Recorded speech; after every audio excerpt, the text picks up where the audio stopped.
हाँ, तो 10th class science में वर्चुअल क्लासेस में आज आपका एक बार फिर से स्वागत है।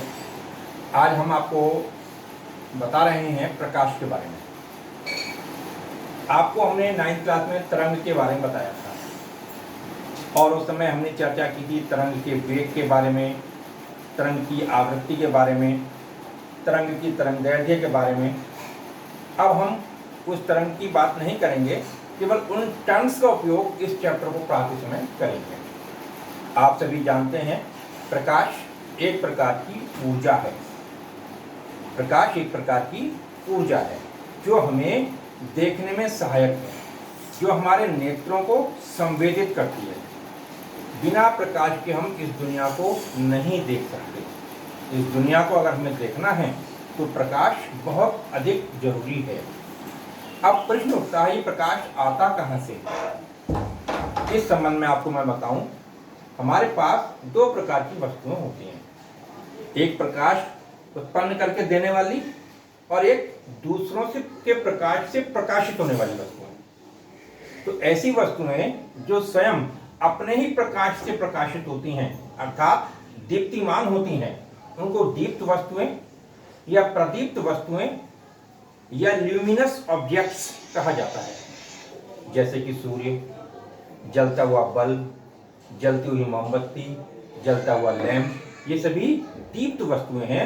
ये अपने स्वयं के प्रकाश से प्रकाशित हैं और हमें भी प्रकाश देती हैं।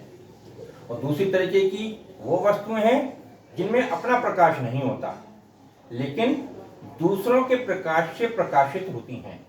ऐसी वस्तुओं को हम अदीप्त या नॉन ल्यूमिनस ऑब्जेक्ट्स कहते हैं। जैसे मैं, जैसे कुर्सी, जैसे मकान, जैसे दीवार, जैसे बोर्ड, ये सब क्या है? अदीप्त वस्तुएं हैं। ये इस समय ट्यूबलाइट से लाइट आ रही है, उससे ये प्रकाश हो रहा है जिससे हमें दिखाई दे रहा है। अब प्रश्न उठता है, पृथ्वी पर प्रकाश का सबसे बड़ा स्रोत क्या है? आप सभी जानते हैं पृथ्वी पर प्रकाश का, मैं तो ये कहता हूं, सारी ऊर्जा का स्रोत सूर्य है, जो हमारे सौर परिवार का मुखिया भी है। ये सूर्य ही हर प्रकार की ऊर्जा हमारी पृथ्वी को दे रहा है। इनमें प्रकाश भी एक प्रकार की ऊर्जा है। अब आप देखिए सूर्य कितना दूर है और पृथ्वी हमारी कितनी दूर है। तो सूर्य से लेकर यहां तक प्रकाश या कोई भी ऊर्जा किस विधि से आ रही है, इस संबंध में बताना है मुझे आपको। ये विकिरण विधि से आ रही है। सूर्य से जो भी ऊर्जा आ रही है हमारे पास, वो आ रही विकिरण ऊर्जा के रूप में, रेडिएशंस के रूप में। और ये रेडिएशंस बहुत ही एक्सटेंसिव हैं। हम इनकी अगर डिटेल हम पढ़ें तो पूरी फिजिक्स इसमें ही निकल जाएगी, लेकिन हमें 10th क्लास में केवल आपको प्रकाश के बारे में बताना है। तो प्रकाश के बारे में बताना चाहूंगा, ये विकिरण का वो हिस्सा है जिसकी तरंगदैर्घ्य मात्र 3900 एंगस्ट्रॉम से लेकर 7800 एंगस्ट्रॉम के बीच में होती है। विकिरण ऊर्जा का वह भाग जिसका तरंगदैर्घ्य 3900 एंगस्ट्रॉम से 7800 एंगस्ट्रॉम के बीच में है, वह दृश्य प्रकाश है, जिसको हम सामान्य रूप से कहते हैं प्रकाश, जिसको हम कहते हैं light. It means light is the part of radiation. प्रकाश विकिरण का एक छोटा सा हिस्सा है। अब आप देखिए, आपने ये सुना होगा, पढ़ा तो नहीं है शायद, कि प्रकाश जो सूर्य से आता है 7 रंगों से मिलकर बनता है। इसमें एक सिरे पर बैंगनी होता है तो दूसरे सिरे पर लाल होता है। अब प्रश्न उठता है, लाल के बाद जो रह गया वो क्या है? उसको हम कहते हैं अवरक्त विकिरण। और बैंगनी के पीछे जो रह गया उसको कहते हैं पराबैंगनी, जिसको हम अभी 10th क्लास में नहीं पढ़ेंगे। हमें पराबैंगनी नहीं पढ़ाना है आपको, हमें अवरक्त आपको नहीं पढ़ाना है। हमें आपको केवल पढ़ाना है दृश्य प्रकाश, जिसको मैंने सिंपली प्रकाश या लाइट लिखा है। अब इस प्रकाश में क्या क्या विशेषताएं हैं? बहुत सी विशेषताएं तो हम सभी लोग जानते हैं। जैसे ये प्रकाश की सहायता से हम देखते हैं, प्रकाश की सहायता से हम दर्पण में अपना मुंह देखते हैं। प्रकाश को चलने के लिए किसी माध्यम की जरूरत नहीं होती, ये अंतरिक्ष से लेकर यहां तक चला आ रहा है बिना किसी माध्यम के। प्रकाश केवल पारदर्शी माध्यम से ही जा सकता है या अल्प पारदर्शी से भी जा सकता है, लेकिन अपारदर्शी माध्यम को पार प्रकाश नहीं जा सकता। आपने छोटी कक्षाओं में पढ़ा है, प्रकाश सरल रेखा में चलता है, बड़ी कक्षाएं भी यही कहती हैं, लेकिन थोड़ा सा बढ़ाकर कह देती हैं, जब तक माध्यम एक ही रहता है प्रकाश बिल्कुल सरल रेखा में चलता है, लेकिन जैसे ही प्रकाश का माध्यम बदलता है वैसे ही प्रकाश किरण थोड़ा सा अपने मार्ग से मुड़ जाती है। इस घटना को अपवर्तन कहते हैं, जिसे मैं कल आपको डिटेल में बताऊंगा, लेकिन आप संक्षेप में समझ लीजिए। प्रकाश जब एक ही पारदर्शी माध्यम चल रहा होगा तो स्ट्रेट लाइन में चलेगा, जैसे ही माध्यम बदलेगा वैसे ही उसकी थोड़ा सा मुड़ जाएगा, थोड़ा सा बेंड कर जाएगा। ये बेंडिंग कहलाती है रिफ्रैक्शन ऑफ लाइट। आपको बता दूं, निर्वात में या वायु में प्रकाश की चाल लगभग 3 गुणा 10⁸ मीटर प्रति सेकंड होती है, लेकिन जैसे जैसे माध्यम बदलते जाते हैं वैसे वैसे प्रकाश की चाल भी बदलती जाती है। मैं ये भी बताऊंगा आपको कि प्रकाश की चाल बदलने की वजह से ही अपवर्तन की घटना घटित होती है।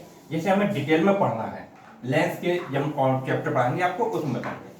आपको हमें यह भी बताना है कि प्रकाश जब किसी चिकने और चमकदार तल से टकराता है तो टकराकर वापस उसी माध्यम में चला जाता है। इस घटना को परावर्तन कहते हैं, रिफ्लेक्शन ऑफ लाइट कहते हैं। अब प्रश्न उत्तर रिफ्लेक्शन ऑफ लाइट हम कहाँ देख सकते हैं? मेरा इस संबंध में आंसर है, रिफ्लेक्शन ऑफ लाइट अगर नहीं होती तो हमें दुनिया में कुछ दिखाई देता ही नहीं। हर वस्तु हमें लाइट के रिफ्लेक्शन की वजह से ही दिखाई दे रही है, लेकिन यहाँ पर हम इतना डिटेल में नहीं जाएंगे, बहुत शॉर्ट में बताएंगे आपको। चिकने और चमकदार तलों पर प्रकाश की किरणें जब टकराती हैं तो टकराने के बाद वापस उसी माध्यम में चली जाती हैं। इस घटना को प्रकाश का परावर्तन कहते हैं। अब जो प्रकाश किरणें प्रकाश की दर्पण की ओर आ रही हैं, चिकने चमकदार तल की ओर आ रही हैं, उनको होते हैं आपाती किरणें, इंसिडेंट रेज। और जिस बिंदु पर आकर टकराती हैं उसको कहते हैं आपतन बिंदु, और टकराने के बाद वापस चली जाती हैं तो जाने वाली किरणों को होते हैं परावर्तित किरणें। तल के जिस बिंदु पर प्रकाश किरणें टकराई थीं उसको कहते हैं आपतन बिंदु। आपतन बिंदु पर एक काल्पनिक लंब मान लेते हैं जिसको अभिलंब बोलते हैं, और अभिलंब और आपतित किरण के बीच में एक कोण बनता है, उसको आपतन कोण कहा जाता है। अभिलंब और परावर्तित किरण के बीच में जो कोण बनता है उसको परावर्तन कोण कहा जाता है।